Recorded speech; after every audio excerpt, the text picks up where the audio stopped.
പരീക്ഷ എഴുതാൻ സമയമില്ലേ? PSC, SSC തലവേദനയാണ്. അങ്ങനെയെങ്കിൽ ഈ വീഡിയോ നിങ്ങൾ സ്കിപ്പ് ചെയ്യരുത്. Indian railway catering and tourism കോർപ്പറേഷനിൽ ജോലി നേടാൻ അവസരം. ആകെ 43 ഒഴിവുകളിലേക്ക് പരീക്ഷയില്ലാതെ ഇൻ്റർവ്യൂ വഴി ജോലി നേടാം. പ്രായപരിധി 28 വയസ്സുവരെ പ്രായമുള്ളവർക്ക് അപേക്ഷിക്കാം. തിരഞ്ഞെടുക്കപ്പെടുന്നവർക്ക് പ്രതിമാസം 30,000 രൂപ ശമ്പളമായി ലഭിക്കും.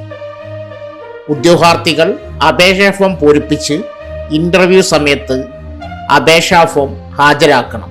ശേഷം ഡോക്യുമെൻ്റ് വെരിഫിക്കേഷനും നടത്തും. ഇതിനെക്കുറിച്ചുള്ള കൂടുതൽ വിശദ വിവരങ്ങൾ അടങ്ങിയ വീഡിയോ ഈ ചാനലിൽ കൊടുത്തിരിക്കുന്ന റിലേറ്റഡ് വീഡിയോയിൽ കൊടുത്തിട്ടുണ്ട്. അതിൻ്റെ ലിങ്ക് വീഡിയോയുടെ താഴെ പിൻ ചെയ്തിട്ടുണ്ട്. ക്വാളിഫിക്കേഷൻ എന്ത്, സാലറി എത്ര, അപ്ലൈ ചെയ്യുന്നത് എങ്ങനെ, ഇതെല്ലാം സ്റ്റെപ്പ് ബൈ സ്റ്റെപ്പായി വീഡിയോയിൽ പറയുന്നുണ്ട്. അതുകൊണ്ട് ആ വീഡിയോ കണ്ടതിന് ശേഷം നിങ്ങൾ അപേക്ഷ നൽകുക. സോ ഫ്രണ്ട്സ്, ഇതുപോലുള്ള വീഡിയോസിനായി വലിയ അറിവുകൾ തരുന്ന നിങ്ങളുടെ ജീവിതത്തിനും വളരെ മുതൽക്കൂട്ടാവുന്ന വീഡിയോകൾക്കായി നമ്മുടെ ചാനൽ സബ്സ്ക്രൈബ് ചെയ്യും.